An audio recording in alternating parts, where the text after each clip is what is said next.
Hey designer, you're listening to episode 62. In this one, we're celebrating the close of another year and transitioning into 2024 with intention.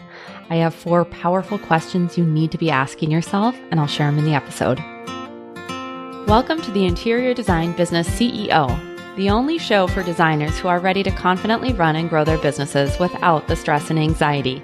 If you're ready to develop a bigger vision for your interior design business, free up your time, and streamline your days for productivity and profit, you're in the right place. I'm Desi Cresswell, an award-winning interior designer and certified life and business coach. I help interior designers just like you stop feeling overwhelmed so they can build profitable businesses they love to run. Are you ready to confidently lead your business, clients, and projects? Let's go. Hello, designer. Welcome back to the podcast. Happy almost New Year. How did that happen? Is anyone else feeling like this year was just like, I don't know what happened to it? It has felt like it has gone so fast. And now we're headed into 2024 with this feels wild to me.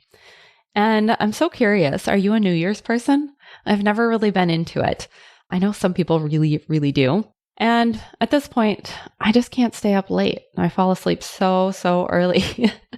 And if I don't, I just feel so awful the next day. So I'm sure I'll be going to bed early on New Year's. But for any of you who like to whoop it up, I hope you have a fantastic time. Before we get into the topic of today's episode, and I share those 4 powerful questions you need to be asking yourself as we head into 2024, I do want to give you a quick reminder that the podcast giveaway is still happening. In case you're new or in case you missed it, when you leave a rating and review for the Interior Design Business CEO podcast, you can be entered to win a private coaching session with me. All you have to do is leave that rating and review and then go to the link in the show notes to submit a quick form. This is how I'm able to get your information and actually enter you in the giveaway.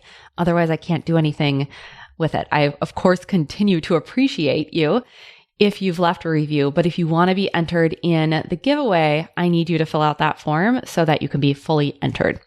So again, all you have to do is leave that rating and review, which really, really helps the podcast reach additional designers. And then as a thank you, I'll be entering you in the giveaway and you could win a private one-on-one coaching session with me. The other announcement is that the dates and information along with registration for my upcoming goal setting workshop, Create Your 2024 Roadmap, will be coming out soon. Last year, I offered this workshop. It was a combination of teaching, interactive workshopping, and also coaching, and designers loved it. So I thought, I'm going to bring it back this year. So stay tuned for those details. And if you aren't already on my newsletter list, Monday Mindset, it's called, be sure to get on the list because that is where I share all of the details for how you can get my support and also send you a weekly note of inspiration to get your mindset in the right place as you start the week. The link for that will be in the show notes and you can just enter your name and email. The reason I wanted to talk about celebration and setting intention for the year ahead is because we are all so prone to writing off the year, often like even a month or 2 before it's even over, and just completely dismissing it. And that's natural. Our brain is always going to be focused on what's next and also more likely to be focused on what didn't happen. And of course, that just then moves us into wanting to avoid looking at what didn't happen. But in doing that, we miss everything that was wonderful about the year, what we did accomplish, who we became in the process. And I'm sure there were challenges, things that didn't go the way you wanted them to. And I'm also equally certain that you've evolved. You've made progress. You've had accomplishments, all worth acknowledging and celebrating. With all of my clients, I teach them to celebrate. And yes, I teach them to celebrate because that is not a skill that we are taught.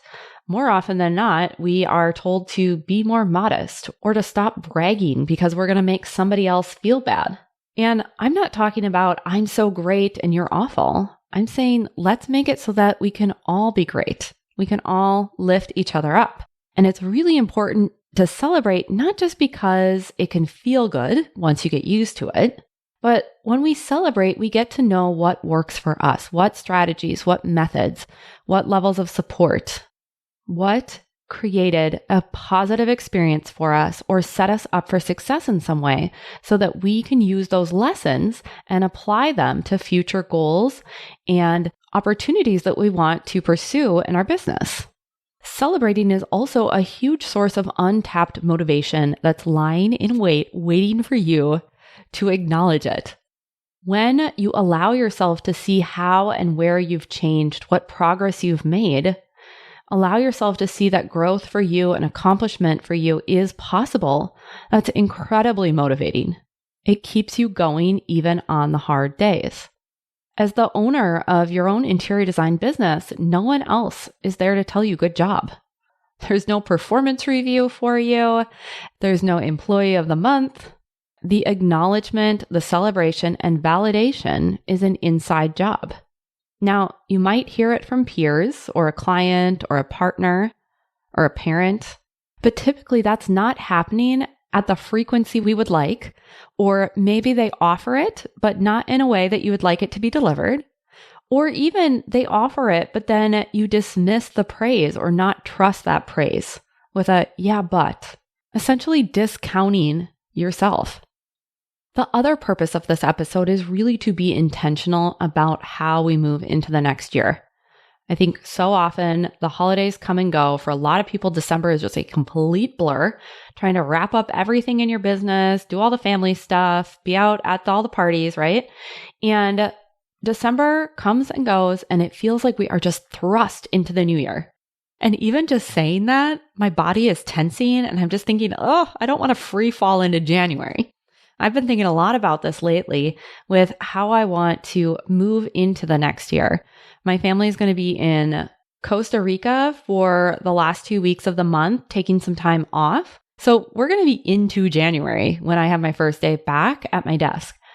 And I want to support myself as I move into the new year.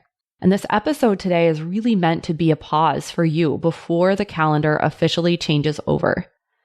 Before you skip over the year that was and look onward to the coming year, let's reflect, celebrate, and decide with intention what will be meaningful for you in 2024. I have 4 questions I want to share with you to do just this. I'm going to read them and extrapolate on them here, and they'll also be in the show notes. Bring these questions to your journal, maybe pause the episode and reflect. You could take a walk and let them marinate, or you could even hit reply to an email that I've sent and share your thoughts with me. The first question I want you to consider is, what am I releasing or leaving behind as I head into the new year? We want to be conscious of what we've been carrying with us that feels heavy or like we've been dragging it along and it's slowing us down. This could be maybe past decisions that you've made that you need to redecide on, or confusion about next steps. You could be leaving behind ways of being or treating yourself, or beliefs you hold about yourself. It might be that you're leaving behind a way of working and stepping into a new one, or even leaving behind employees or clients that no longer align with your future vision. Let's release so we're not bringing those things with us into the new year. The second question I want you to ask yourself is, what is one word or phrase that I want next year to embody? The word that keeps coming up for me quite frequently is release. Possibly releasing old beliefs, ways of thinking I should do certain things, possibly even certain offers or structures in my business. It also feels really tied to release in my body, where my muscles still have these holding patterns from structural things that happened during pregnancy that have caused issues in my body, and I've been actively working to release those and realign. And so perhaps release will be my word for next year. I don't know yet. I'm recording this in advance, but think about what word or phrase could embody who you are becoming, how you're going to lead yourself. How would you describe that next favorite version of you? And this intention could be personal, professional, or both, just like I shared. The next question I want you to ask is, what are 3 things I'm most proud of myself for this year? This is that pause I was talking about. Your brain's thought pattern is so accustomed to accomplish one thing, race to the next, accomplish, race to the next, or possibly don't accomplish and try and avoid and race to the next. But I guarantee there are things that you're proud of, and I want you to take time to acknowledge them. Of those things that you're proud of, what are you going to take with you? What are the pieces that worked well or served you in creating opportunities for this pride that you're now experiencing? When you answer this question, I really encourage you to broaden your definition of celebration. Celebration of what went well, what you're proud of, is not just a laundry list of things you accomplished or goals you hit. Celebration, of course, can be of the external, what's visible to others. But celebration can be very much about who you have become, what have you done to support yourself, and shifts you've made on the inside. This could be beliefs you've had about yourself or your business that have shifted, and now you're feeling more empowered and confident in the direction you're headed and who you are as the leader of your business. It could be that there were situations that came up, but you reacted in a really different way than you normally would, and you're proud of that. It could be how you set up your weekly schedule to allow you to do things, to incorporate routines that support you as the human behind the business. This is your invitation to acknowledge yourself. Tell yourself, good job. Even if you didn't do everything you set out to do, you missed the mark on some things, I know there are things for you to be proud of. And the last question I want you to consider is, what are 3 things I'll be most proud of myself for at the end of next year? This is where we can start to think about future goals. Future goals, who we're becoming, maybe some of the habits and routines or the accomplishments that we want to create in the coming year. Where do you see yourself at the end of 2024? What will you be most proud of, and how will you begin to create that future right now? If you haven't listened to episode 59 on leading with your future self, this would be a great time to listen to that episode or go back and re-listen to it as an additional resource that will really support this prompt that I just gave you. To recap, here are the 4 questions. What am I releasing or leaving behind as I head into the new year? What is one word or phrase that I want next year to embody? What are 3 things I'm most proud of myself for this year? And what are 3 things I'll be most proud of myself for at the end of next year? There we are. A little celebration and reflection, a little looking back, and a little looking ahead with purpose and intention. I will be back next year. I know that sounds so major, even though it's just really next week, with a brand new topic, as always. And until then, I'm wishing you a beautiful week and a very happy new year. I'll talk to you in the next episode.